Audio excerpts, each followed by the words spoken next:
2017, el presidente Lenín Moreno envió su primera reforma económica a la Asamblea Nacional, el proyecto de la Ley Orgánica para impulsar la reactivación económica del Ecuador. Este proyecto fue enviado con calidad de urgencia a la Asamblea, por lo cual tuvo que ser tratado y aprobado en tan solo 30 días. El proyecto potencia a las micros y pequeñas empresas ecuatorianas, a la economía popular y solidaria, impulsa la participación del sector privado, establece incentivos tributarios, amplía las condiciones de deducción de los contribuyentes, permitiendo deducir los gastos de los hijos y padres dependientes. Además, las condiciones alimenticias son solamente rubros de alimentación, reactivan la economía, establecen la dolarización, modernizan la gestión financiera y entre otros aspectos. Las nuevas microempresas que inician su actividad económica gozarán con la exoneración del impuesto a la renta durante 3 años, contando a partir del primer ejercicio fiscal en el que generen ingresos nacionales, siempre que generen empleo neto y produzcan un valor agregado a los procesos productivos. Entre los otros objetivos principales del proyecto se encuentra la reactivación de los equilibrios macroeconómicos, favoreciendo la inversión, mejorando la productividad empresarial y restando así la competitividad, fortaleciendo el sistema financiero y aumentando la seguridad de la dolarización. Sin embargo, para analizar el presente del Ecuador es necesario mirar determinantemente su pasado y el contexto en el que se da la época de la transformación como tal para la economía ecuatoriana. ¿Es posible sobrepasar el nivel de productividad y desarrollo del Ecuador luego de todo lo que se perdió en la década ganada? Buenas tardes, el día de hoy vamos a entrevistar al ingeniero Andrés Luque Cervantes de la compañía GreenGold S.A. Señor Andrés Luque, bueno, háblenos un poco de usted. Bueno, me dedico a la tecnología. La empresa GreenGold es una empresa que hace software a la medida. Estamos también un poco en la distribución de equipos, ¿sí? Y básicamente lo que hacemos es hacerle la vida más fácil a los usuarios de todo tipo de categorías de negocios. Bueno, el día de hoy vamos a entrevistarlo sobre el tema de la Ley Orgánica de Reactivación Económica en nuestro país. Le vamos a hacer algunas preguntas. Comencemos. ¿Cuáles son los beneficios que ofrece la nueva reforma de la Ley Orgánica de Reactivación Económica en nuestro país? Bueno, voy a decirles que es un intento de mejorar un poco la parte productiva en general del país, de las empresas privadas y de hecho también un poco del tema de las empresas público-privadas. Sin embargo, hay unos temas que no los comparten los empresarios, que se puede decir sean los de mayor participación en valores, en facturación. Sin embargo, son la minoría. En otras palabras, son casi un perfecto Pareto. Pero estoy seguro que sobre eso me preguntarán más adelante. Bueno, otra de nuestras otras preguntas que tenemos es, ¿usted cree que la exoneración del impuesto a la renta para el incursionamiento de nuevas microempresas realmente será un incentivo para los emprendedores ecuatorianos al crear fuentes de trabajo a corto y largo plazo? Justo es a lo que me refería.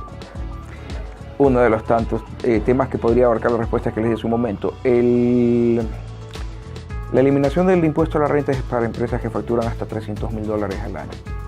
Entonces, en realidad, si ustedes lo dividen a mensual, son facturaciones pequeñas para empresas.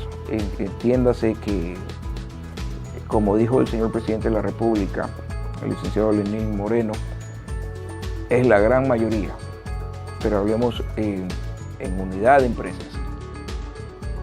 Pero la minoría es la que hace la gran mayoría de la facturación y de donde salen pues justamente quienes pagan los impuestos o el impuesto a la renta.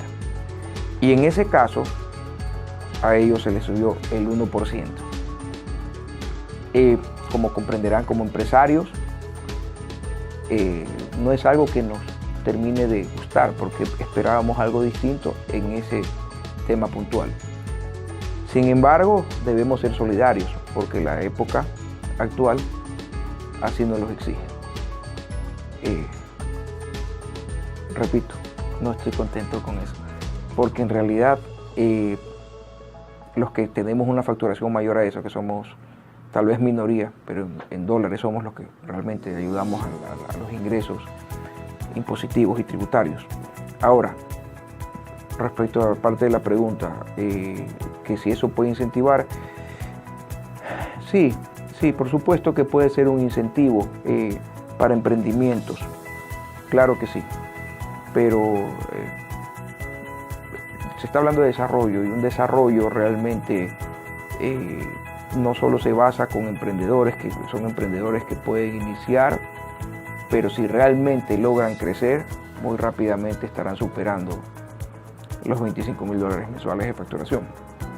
¿Sí? Y sabiendo también que empresas muy grandes que facturan cientos de millones, digo muy grandes para nuestro país, al menos que es un país muy pequeño, podrían invertir también mucho más de lo que muchos emprendedores. Entiendo que busca tener un buen impacto, es una muy buena intención. Sin embargo, en la práctica, esto tiene que ser complementado, no solo con una exención tributaria, sino también con capacitación, con apoyo, educación y más temas, porque nada sirve que uno emprenda con algún capital que tiene o busca ayuda gubernamental, un financiamiento exactamente, pero no tiene la capacidad real de manejarse de forma ordenada y poder proseguir y desarrollarse, ¿no? Si lo que se trata no es de empezar, sino de mantenerse. Muy buenos días. Dentro del borrador de la Ley de Reactivación Económica, que originalmente se había planteado, en el cual dice que las personas naturales que no tienen hijos deben de pagar un impuesto a la renta. ¿Cree usted que en un futuro existirá algún impuesto para las personas que no posean cargas o que estén solteras? ¿Y qué opina acerca de ello? Pues yo creo que no, porque ya intentaron y se dieron cuenta que no era popular. Pero más que no ser popular, recuerden un tema, que no solo se trata de una reactivación económica, hay temas también que tienen tinte político finalmente. Políticamente no es conveniente, económicamente muchísimo menos, porque hagamos un ejemplo, seguramente la mayoría de ustedes son solteros. Ya su sonrisa me da la respuesta, ¿no? O sea, evidentemente no quisieran algo como eso, ¿no? Y no es popular, no tiene sentido, a mi humilde criterio no es procedente, ¿ya? Porque esto es más una carga y una política impositiva más que productiva y de reactivación. ¿Qué opina acerca de los incentivos para exportadores de micro y pequeñas empresas? Si bien para estas compañías no existen cambios en el impuesto a la renta, deberán mantener su número de empleados para acogerse a este beneficio. De lo contrario, pagarán la nueva tasa. Es decir, el incentivo es no cambiarles la situación actual.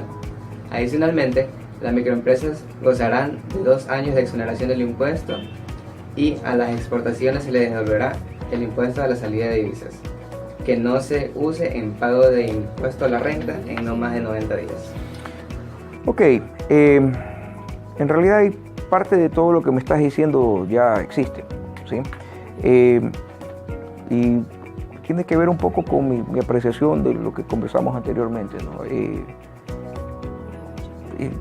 Tienes que buscar emprendimientos, sí, pero los que realmente tienen la capacidad de invertir y seguir desarrollando y aportando son los más grandes, ¿ya? Entonces tienes que buscar una equidad. Ahora, volvemos a lo mismo. Si tú le dices, ok, haz esto y no te cambio la condición, estás siendo como, no vamos a decir chantajeado, pero es una presión, ¿sí me explico? Entonces, considero que no es del todo amigable, por decirlo de alguna manera. ¿Ya? Entonces eso, deberían buscar más formas. El tema de, por ejemplo, los exportadores, interesante. Sí, los exportadores ya podían recibir ellos devoluciones. Ahora, ¿qué sucede? Hay ciertos productos que pueden tener muy buena capacidad de aumento en la exportación, por ejemplo el camarón ahora. está nuevamente en un fuerte auge. Pero esto de nada va a servir si es que no se hacen convenios internacionales y se puede aprovechar. No hablemos solo de tratados de libre comercio que fueron negados por el gobierno anterior. Ya hay muchas cosas que se están haciendo, por ejemplo, con nuestro embajador en Estados Unidos. Ustedes saben lo importante que es ese mercado para nosotros. Dependemos mucho de él y no teníamos las mejores relaciones con ellos. Se habían politizado los consulados y tantas cosas. Entonces, ¿cómo puedes tener realmente un comercio exterior si una política de Estado no te está apoyando? Hay que entender eso. O sea, hay países muy pequeños como los nuestros, un caso como Suiza, no tienen cacao y son los mayores exportadores de chocolate. Es decir, entre pocas palabras usted está diciendo que emprender en Ecuador es complicado.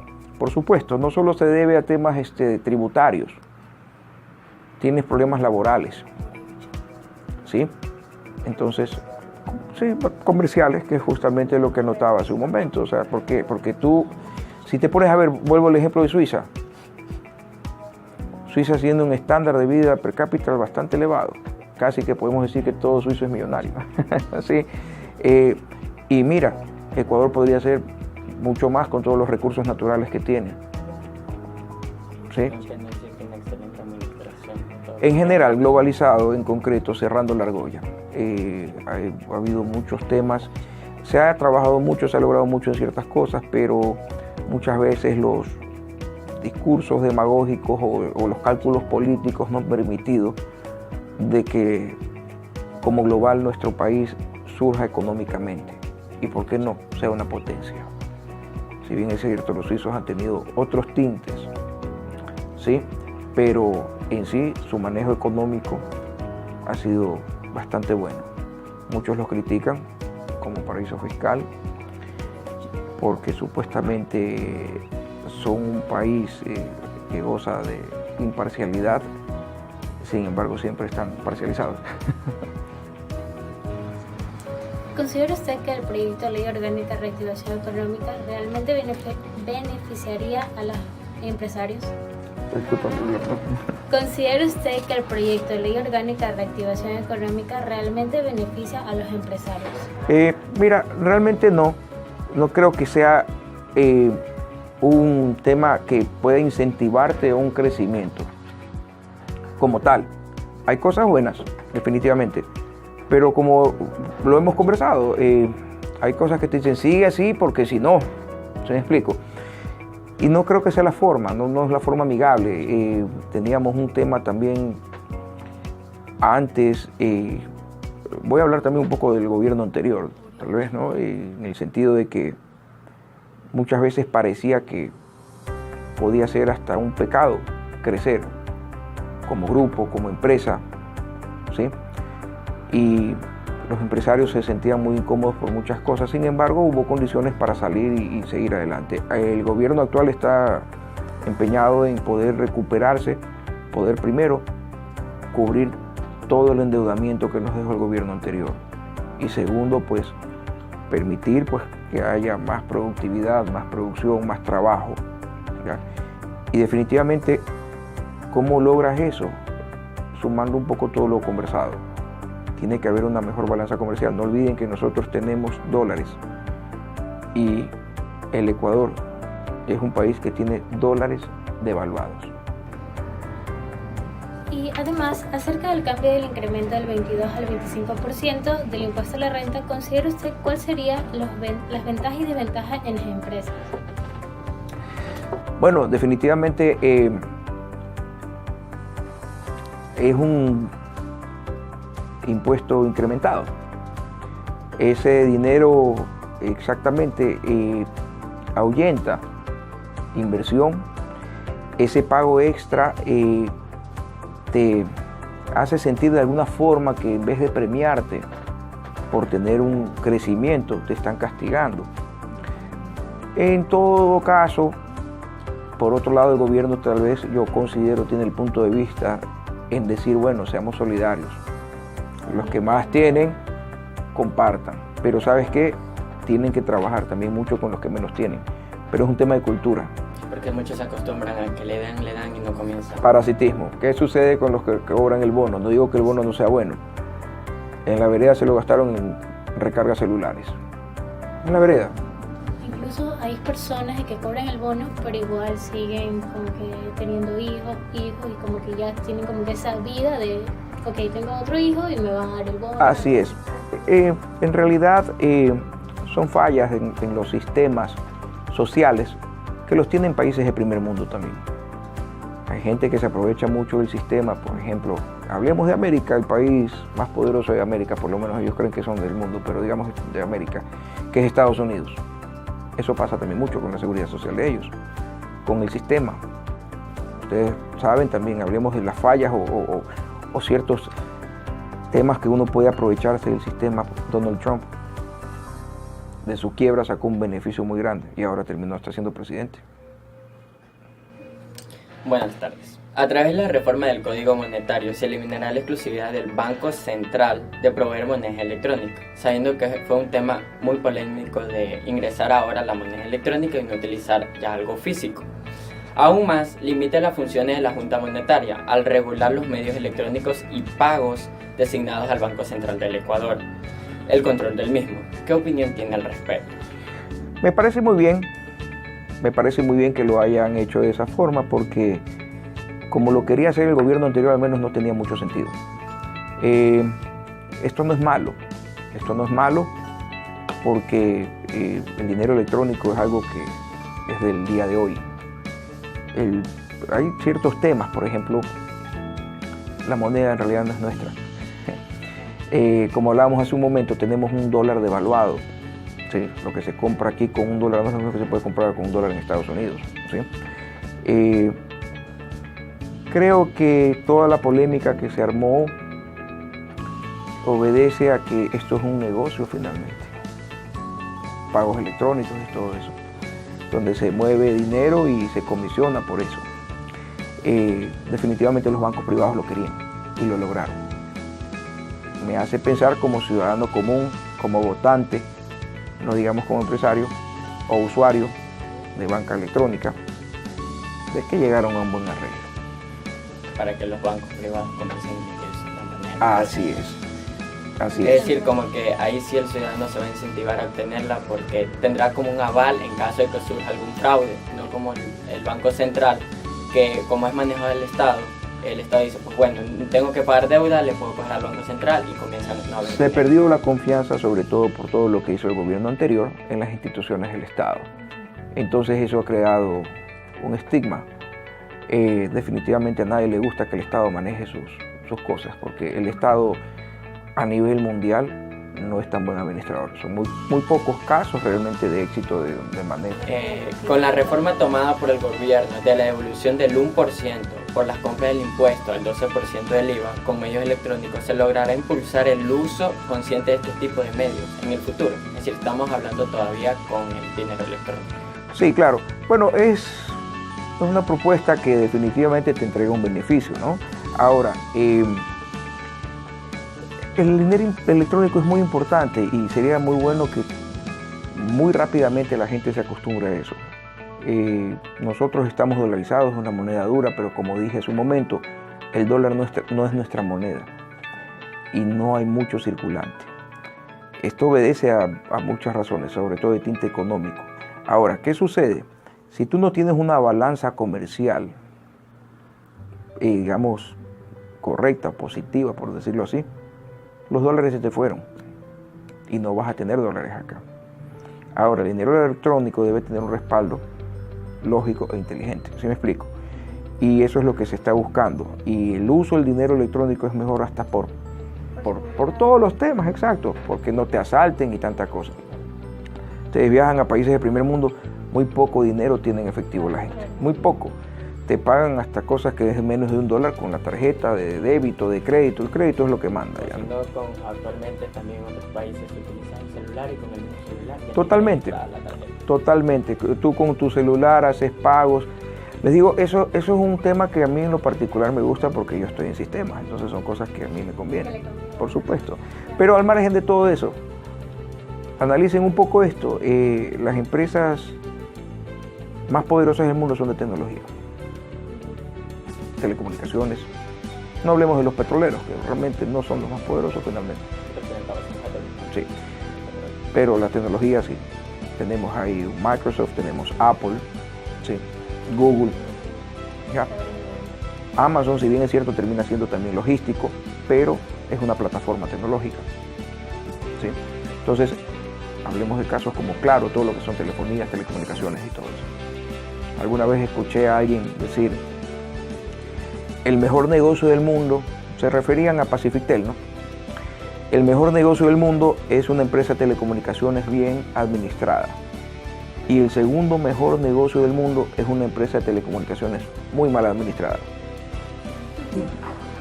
Para que se hagan una idea. La excepción del impuesto a la salida de divisas para las personas naturales que padecen enfermedades catastróficas, raras o huérfanas debidamente certificadas se apega al plan de toda una vida por parte del gobierno en curso. ¿Usted está de acuerdo o no con esta excepción? Sí, por supuesto, porque hay temas, digamos, con respecto a salud o tratamientos de determinadas enfermedades, que hay que reconocer que si bien es cierto tenemos en Ecuador excelentes profesionales, muchos hasta de exportación, pero podemos tener más desarrollo, más investigación, tecnología más avanzada en medicina en otros lugares y se necesita hacer pagos fuera, pues, por supuesto, ¿no? Entonces, es importante. En ese sentido estoy seguro que este gobierno se va a empecinar en hacer cosas muy buenas con respecto a la parte social.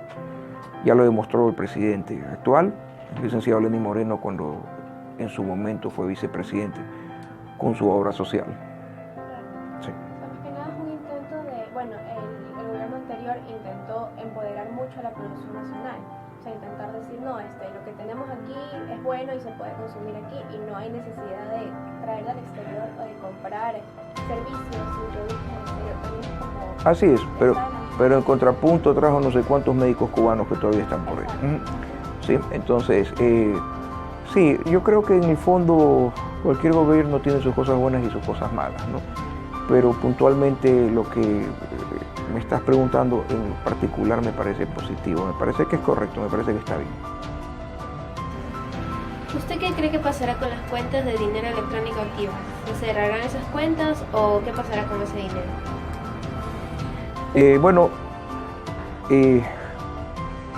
La verdad es que no tanto sea lo que yo creo, sino lo que vaya a disponer el gobierno. Lo que sucede es que estamos hablando de Junta Monetaria, Banco Central, son organismos, son instituciones que siguen teniendo mucho poder y para lo poco que están haciendo. Y cada vez será menos.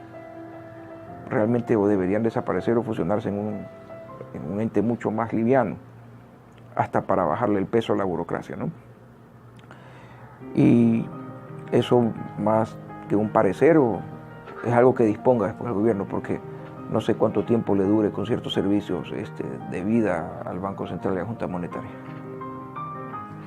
Desde este 2018 se eliminaron los impuestos a las tierras rurales, según la reactivación económica. ¿Qué considera usted serían las ventajas y desventajas de este tema y qué influye esto en la economía? Ok,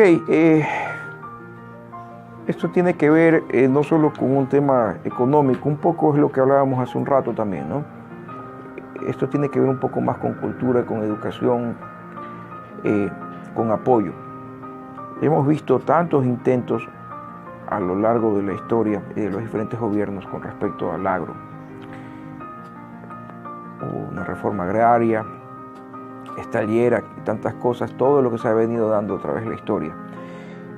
Pero la verdad es que el Ecuador, antes de ser petrolero, era un país agrícola. ¿Sí? ¿Y qué sucede? Nos quedamos dependiendo del petróleo. Nuestra crisis última cae, o mejor dicho, se da por la caída del precio del petróleo. Nuestra abundancia fue por el precio del petróleo. Sin embargo, Ecuador es un país que tiene cultivos hasta 4 veces al año en determinados productos. Tenemos la cuenca del Guayas, que es una tierra realmente bendita, donde uno tira un papel y le sale una planta de papel, así de fértil. Entonces podríamos ser en realidad el granero de América, y es de lo que se trata toda esta conversación, tenemos que incentivar la producción de cara hacia afuera. Nuestro mercado es pequeño. Ecuador es un país muy pequeño. Si se suman 17 millones de habitantes, sumamos a los que están en España, en Italia, en Estados Unidos. En otras palabras, es un mercado muy limitado y se tiene que pensar hacia afuera. Sí, tenemos que buscar exportar la mayor cantidad de productos. ¿Y qué puede ser algo que puede ser exportable? Fuimos muchísimos años el primer exportador de banano, pero se manejó esa industria, esa categoría agrícola con otra visión. No sé si ustedes lo sepan, bueno, deben conocer al abogado Álvaro Novoa, porque sale ahí en los huracanes, ¿sí? Y en los terremotos, exactamente, y en todos los memes. Pero su padre era un tipo muy visionario, un tipo que salió de la nada, pero fue un tipo que hizo mucho desarrollo en cada cosa que él invertía, sobre todo industria. En la parte agroindustrial, él contrató gente de primer nivel donde hicieron inventos tecnológicos y desarrollos moleculares, inclusive para la fruta, los teleféricos, las estaciones de empaque, de lavado, son desarrollos y creatividad nacional, ecuatoriana, que fue de exportación mundial. Ecuador era pues, el rey indiscutible del banano en exportación por muchos años, pero sigue teniendo una fruta de altísima calidad, y eso fue con la inversión que hizo el dueño casi absoluto del que manejaba la industria, ¿sí? Porque tenía una visión distinta. Ahora, ¿qué pasó con los camaroneros? No pasó lo mismo. Recuerdo en los 80, yo estaba en el colegio todavía, conocí mucha gente que sus padres invertían muy pocos millones y ganaban 100 millones y mucha plata. En esa época los sucres tenían algo más de valor. Entonces, ganaron mucho dinero, pero uno visitaba una camaronera y tenía una casita de caña, tenía un tipo así, tenía un tipo asado, o sea, no había inversión a pesar de todo lo que se ganaba y mucho que se ganaba. Vino una plaga, acabó con todos los camaroneros en el país. ¿Por qué? Porque no invirtieron en larvas resistentes, ¿sí? No invirtieron en desarrollar una industria, en protegerla, sino que vieron, hacemos el negocio. Exacto, entonces eso es, no es optimizar gastos de ninguna manera, es no invertir, es querer ganar mucho y no pensar en mantener un desarrollo, que es de lo que se trata esta conversación, del desarrollo. Para cerrar esta entrevista, agradecemos al ingeniero Andrés Luque por sus opiniones y sus comentarios, fueron de mucha utilidad y esperamos que haya sido del agrado de todos para el conocimiento y el aprendizaje de todos. Gracias. A la orden, Emily. Espero haber sido un pequeño aporte para sus criterios. Sí, claro, por supuesto. Muchas gracias. Gracias a ustedes. Para concluir con la entrevista, de acuerdo al tema correspondiente de la Ley Orgánica de Reactivación Económica del Ecuador, pues bien, hubieron muchos temas como el tributario, el aduanero, socialitario y el monetario. Claro, cabe recalcar que cada tema tiene su pro y su en contra. Es decir, el Ecuador, para poder reactivar, siempre le quieren ingresar impuestos y más impuestos. Es decir, no ha habido un gobierno que piense diferente. ¿Qué quiero llegar a decir? Es decir, que intenten volver a atraer inversiones extranjeras, ya que eso mantenía la economía del Ecuador. No solo en decir, pues bueno, voy a mandar una enmienda, voy a mandar más impuestos, voy a volver a sacar las salvaguardias para poder salir del bache que se encuentra el Ecuador actualmente. Por eso muchos países a veces quieren invertir aquí, pero hay muchas trabas, tanto como el impuesto a la renta, que se quiere aumentar del 22 al 25, o otras industrias que del 25 se la quieren aumentar al 28%. El impuesto a salida de divisas, yo creo que por ese lado sí está bien, es decir, a las personas que sufren enfermedades catastróficas es exento. El monetario está totalmente correcto que le quiten al Banco Central del Ecuador, porque el Estado manipula mucho el dinero del ecuatoriano y debería ser también manipulado por la banca privada. Entre otras palabras, creo que la ley después de haber sido aprobada tiene sus pequeñas dudas por ahí, que creo que en un futuro saldrán a la vista y saldrán muchos ecuatorianos a decir por qué esta ley, por qué lo de aquí, por qué lo de acá. Muchísimas gracias.